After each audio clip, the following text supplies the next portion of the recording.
Assalamualaikum warahmatullahi wabarakatuh. Kami dari kelompok 8 kelas 1B ingin mempresentasikan tentang database fundamental. Anggota kelompok kami ialah saya sendiri yaitu Nurizati Savitri, Salsabila Hasmedi, Ataya Talita Hasna, dan Dewi Artasari Preselya. Pembahasan pertama yaitu sejarah database. Konsep basis data atau database berawal dari proses penyimpanan berkas secara manual. Sistem pemrosesan manual atau berbasis kertas merupakan bentuk pemrosesan yang menggunakan dasar berupa setumpuk data yang disimpan pada lemari arsip. Jika suatu berkas diperlukan, berkas tersebut harus dicari pada lemari arsip tersebut. Salah satu tujuan penggunaan komputer adalah sebagai tempat penyimpanan dan pengelolaan data. Pada awal tahun 1960, Charles Babbage di perusahaan General Electric merancang di BMS generasi pertama yang disebut penyimpanan data terintegrasi atau Integrated Data Store. Pada akhir tahun 1960-an, IBM mengembangkan sistem manajemen informasi atau Information Management System di BMS. IMS dibentuk dari representasi data pada kerangka kerja yang disebut model data hierarki. Kemudian pada tahun 1970, Edgar Codd di Laboratorium Penelitian di San Jose mengusulkan suatu representasi data baru yang disebut model data relasional. Selanjutnya pada tahun 1980, model relasional menjadi di BMS yang paling dominan. Bahasa query SQL distandarisasi pada akhir tahun 1980. Sejak saat itu mulailah dikembangkan sistem basis data di berbagai bidang. Pengembangan di bidang basis data meliputi bahasa query yang powerful, model data yang lengkap, dan penekanan pada dukungan analisis data yang kompleks di semua bagian organisasi. Selanjutnya, apa itu database? Basis data adalah kumpulan data yang disimpan dalam komputer atau media penyimpanan dengan cara tertentu, sehingga kumpulan data tersebut dapat dengan mudah untuk digunakan atau ditampilkan. Penyimpanan data dengan cara-cara tertentu dilakukan agar proses penggunaan atau modifikasi data dapat dilakukan dengan mudah dan terkontrol. Basis data dapat digunakan oleh satu atau lebih program aplikasi secara optimal. Basis data menggunakan suatu media penyimpanan atau disk sebagai wadah untuk menyimpan data. Data dalam basis data berbentuk file dalam komputer yang juga dapat dikelompokkan sesuai kebutuhan. Nah, salah satu contoh pemanfaat basis data adalah sebuah sistem informasi atau website portal berita. Seiring berkembangnya teknologi, manusia dengan mudah dapat memperoleh informasi melalui internet. Yang dulunya surat kabar atau koran hanya ada dalam bentuk kertas, saat ini kita juga dapat dengan mudah mengaksesnya melalui situs web atau website portal berita. Dalam pembuatan website tersebut, basis data tidak hanya dapat digunakan oleh satu bahasa pemrograman saja, tapi beberapa bahasa pemrograman yang mendukung. Dari penjelasan tentang definisi basis data, dapat disimpulkan bahwa basis data memiliki sifat sebagai berikut. Yang pertama ialah basis data oriented, bukan program oriented. Kemudian dapat digunakan oleh beberapa program aplikasi. Selanjutnya dapat berkembang dengan mudah, baik volume maupun strukturnya. Kemudian meminimalisir kerangkapan data. Dan setelah itu up to date, informasi yang tersedia selalu berubah dan akurat. Dan terakhir pengontrolan data terpusat. Selanjutnya adalah definisi database menurut para ahli. Yang pertama menurut Jogianto adalah database merupakan kumpulan informasi dan data yang saling berhubungan satu sama lain, di mana data disimpan dalam repositori di luar komputer dan dibutuhkan perangkat lunak untuk mengelolanya.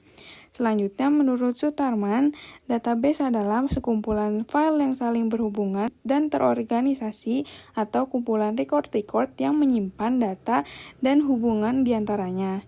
Dan terakhir, menurut Lajamuddin, database adalah sekumpulan data store, yaitu bisa dalam jumlah yang sangat besar, yang tersimpan dalam magnetic disk, optical disk, magnetic drum, atau penyimpanan sekunder lainnya.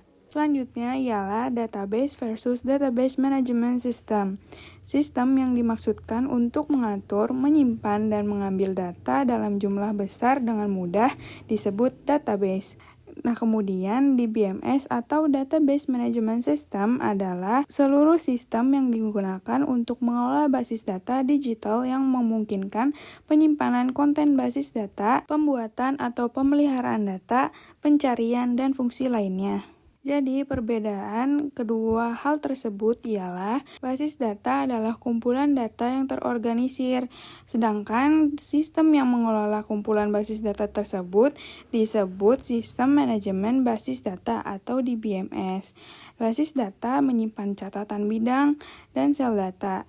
Nah, DBMS alat yang digunakan untuk memanipulasi data di dalam database. Namun, istilah database semakin digunakan sebagai singkatan untuk System Management System. Jadi, perbedaan sederhananya ialah kita memerlukan sistem operasi untuk mengakses dan memodifikasi file dalam sistem. Sama seperti hal tersebut, kita juga memerlukan DBMS untuk memanipulasi basis data yang tersimpan dalam sistem basis data. Selanjutnya adalah Database Management System. Pengertian DBMS adalah suatu sistem atau software yang dirancang khusus untuk mengelola suatu database dan menjalankan operasi terhadap data yang diminta oleh banyak pengguna. DBMS adalah singkatan dari Database Management System, yaitu sistem pengorganisasian dan sistem pengelolaan database pada komputer. DBMS atau Database Management System ini merupakan perangkat lunak yang dipakai untuk membangun basis data yang berbasis komputerisasi. Selanjutnya, DBMS merupakan perantara untuk pengguna dengan basis data. Untuk dapat berinteraksi dengan DBMS, pengguna dapat memakai bahasa basis data yang sudah ditentukan oleh perusahaan DBMS. Bahasa basis data pada umumnya terdiri dari berbagai macam instruksi yang diformulasikan sehingga instruksi tersebut dapat diproses oleh DBMS. Database Management System ini juga dapat membantu dalam memelihara serta pengelolaan data dalam jumlah yang besar. Dengan menggunakan DBMS bertujuan agar tidak dapat menimbulkan kekacauan dan dapat dipakai oleh user sesuai dengan kebutuhan. Kemudian adalah pengertian DBMS menurut para ahli. Yang pertama adalah menurut CJD.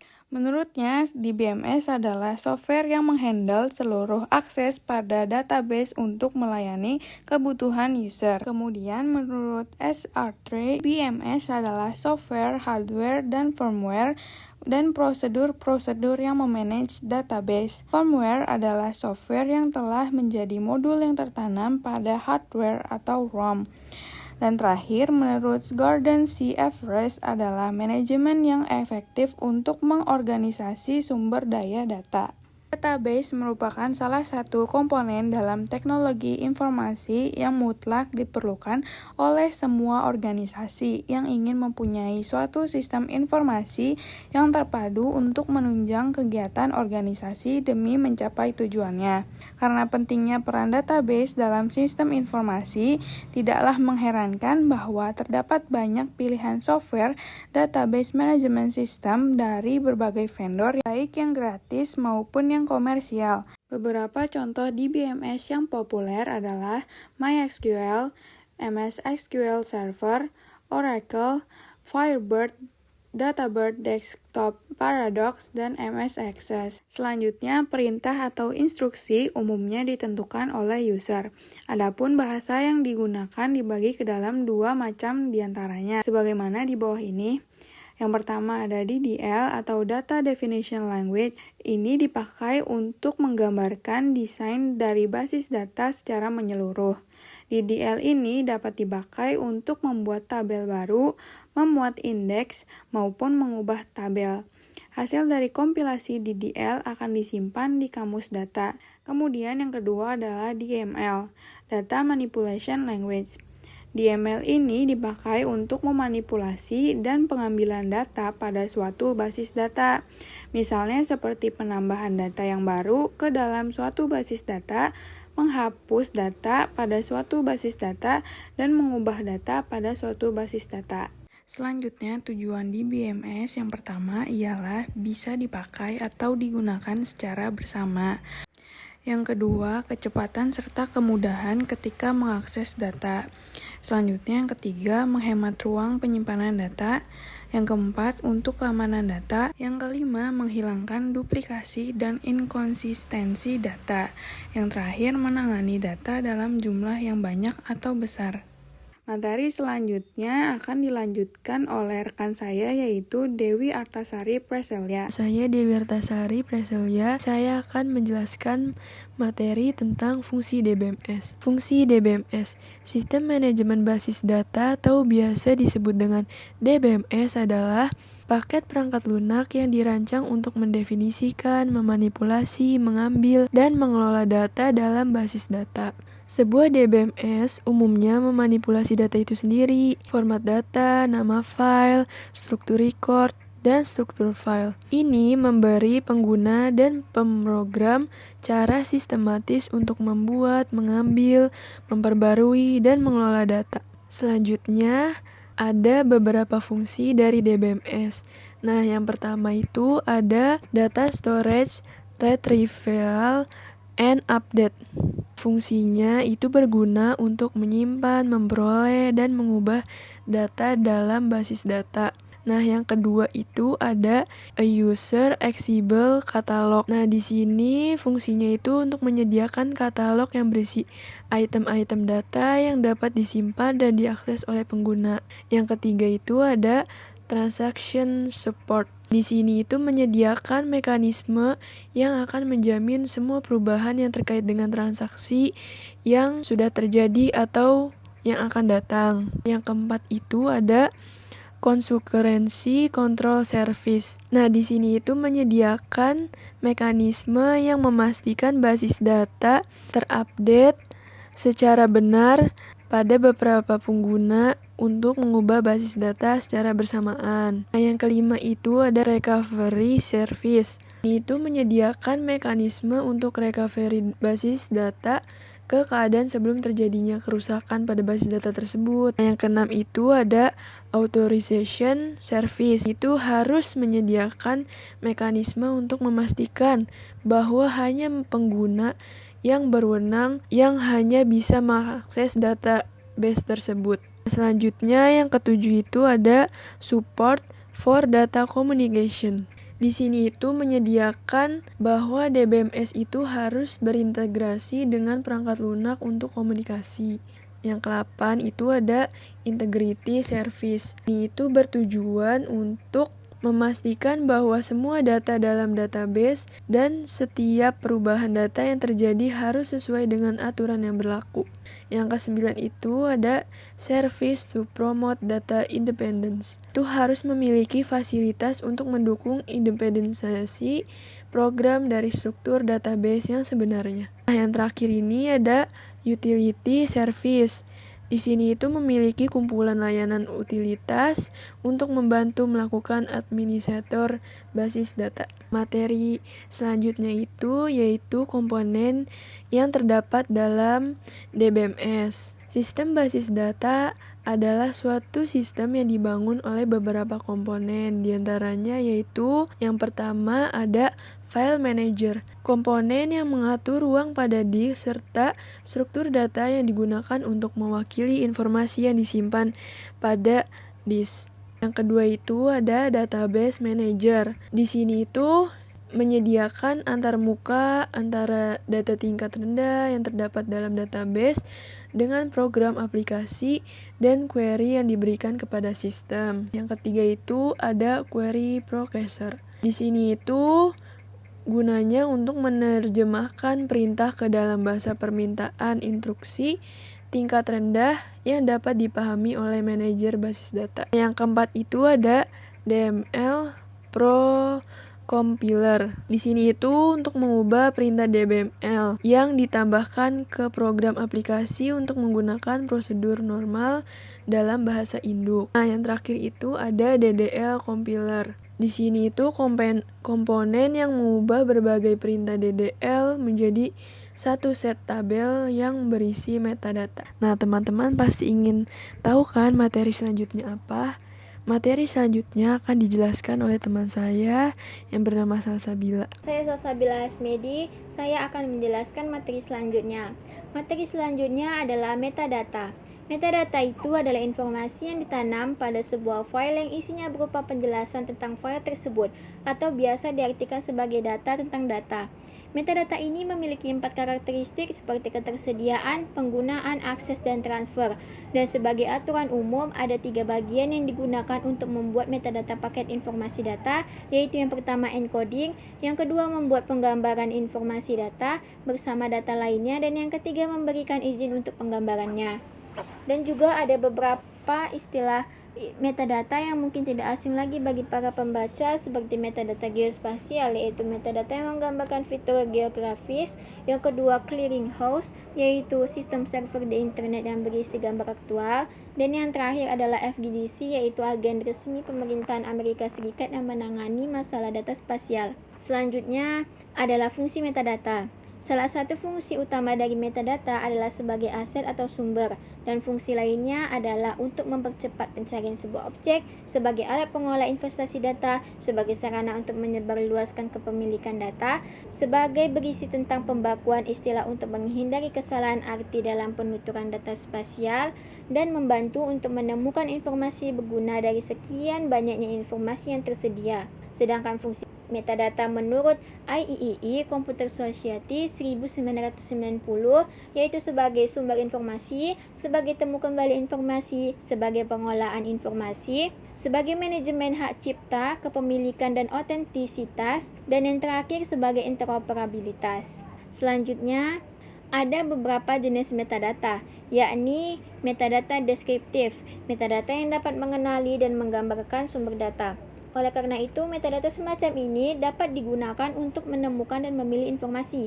Contohnya seperti judul, pembuat, slogan, tahun distribusi, label, bahasa, dan lainnya. Yang kedua ada metadata struktural, yaitu metadata tentang tempat informasi untuk menggabungkan artikel lanjutan menjadi satu dan terorganisir.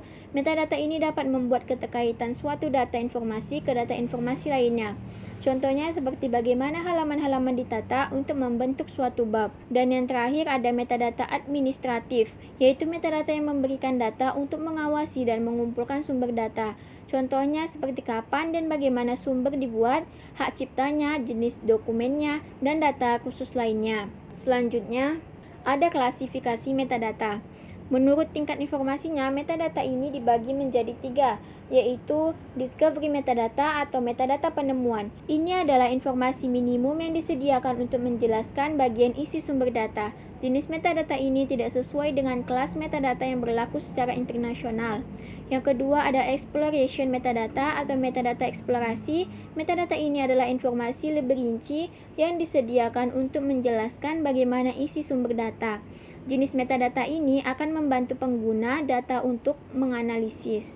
Dan yang terakhir ada exploitation metadata atau metadata aktivitas. Dalam bentuk metadata yang sangat lengkap berisi informasi tentang akses data, transfer data, penemuan data, interpretasi data, dan penggunaan data untuk suatu aplikasi. Selanjutnya, ada contoh metadata. Berikut ini adalah beberapa contoh metadata berdasarkan skema metadata. Yang pertama ada CDWA, yaitu skema untuk mendeskripsikan karya seni. Yang kedua ada GEM, yaitu skema untuk bahan pendidikan dan pengajaran. Yang ketiga ada MODS, yaitu skema untuk mendeskripsikan rinci sumber-sumber elektronik. Yang selanjutnya ada DCMES, yaitu skema untuk mendeskripsikan berbagai macam sumber digital. Yang selanjutnya ada Unix, yaitu skema untuk data bibliografi pada penerbit dan perdagangan buku.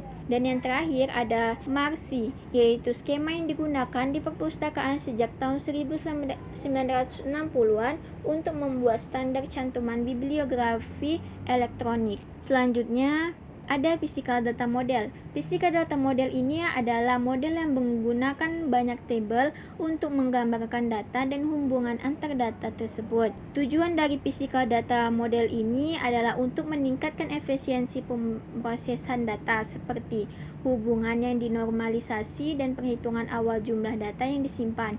Yang kedua, mendefinisikan dan mendeskripsikan setiap atribut pada setiap entitas yang ada. Yang ketiga, menjelaskan kapan dan di mana data digunakan. Dan yang ketiga, diperlukan untuk mencadangkan, memulihkan, dan memelihara integritas data. Selanjutnya ada jenis physical data model.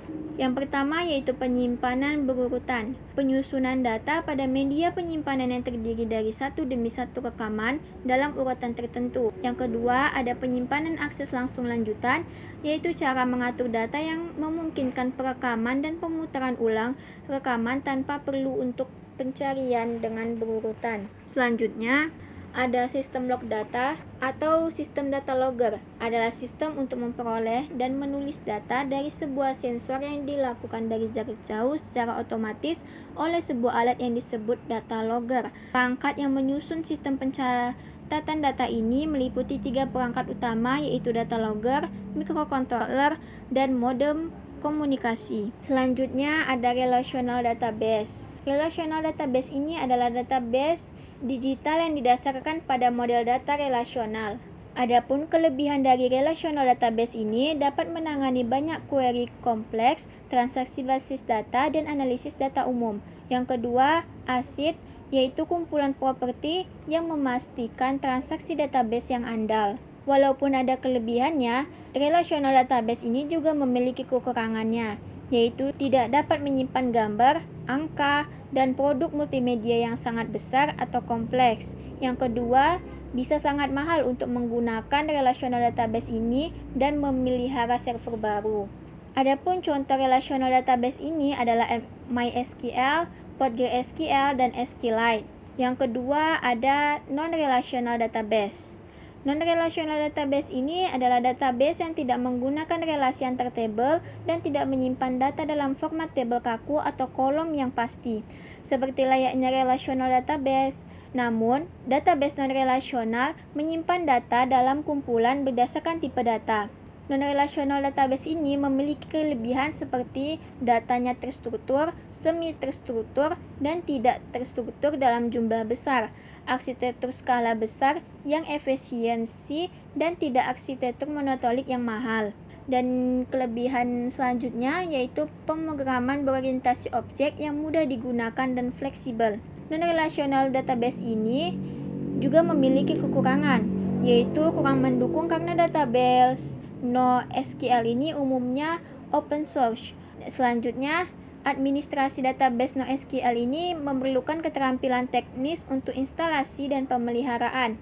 Dan kekurangan yang terakhir yaitu basis data NoSQL ini masih dalam pengembangan dan banyak fitur yang masih diimplementasikan. Contoh dari non-relational database ini yaitu MongoDB, Cassandra, dan Redis. Selanjutnya, ada relational database versus non-relational database. Dilihat dari beban kerja yang optimal, relational database ini dirancang untuk aplikasi transaksional dan aplikasi pemrosesan transaksi online. Sedangkan non-relational database dirancang untuk sebagian model akses data dan aplikasi latensi rendah.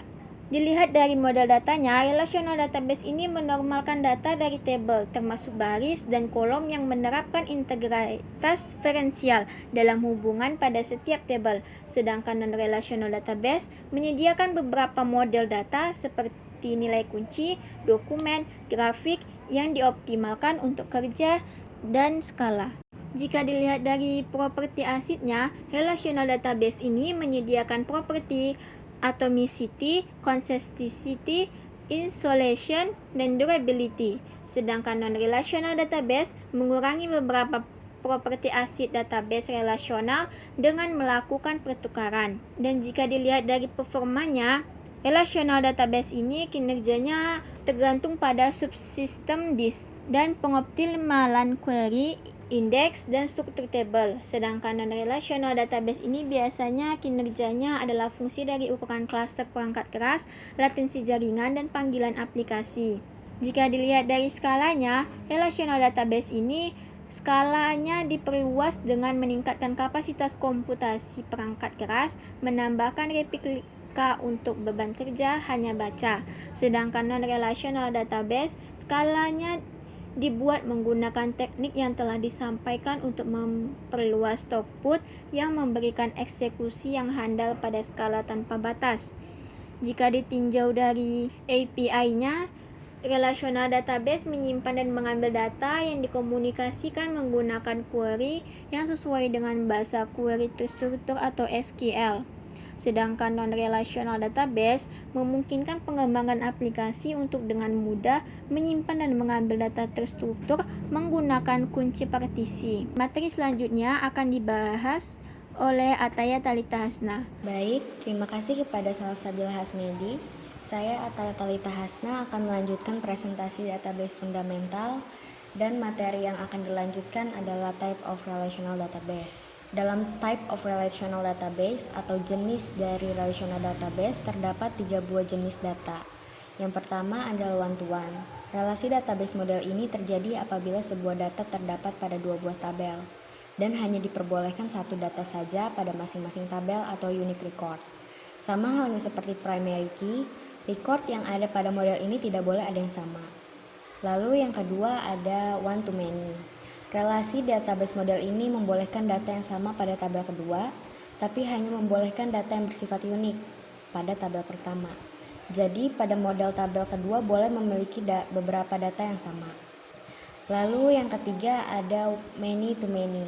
Berbeda dengan kedua model di atas, relasi database model ini membolehkan beberapa data yang sama baik pada tabel pertama maupun tabel kedua.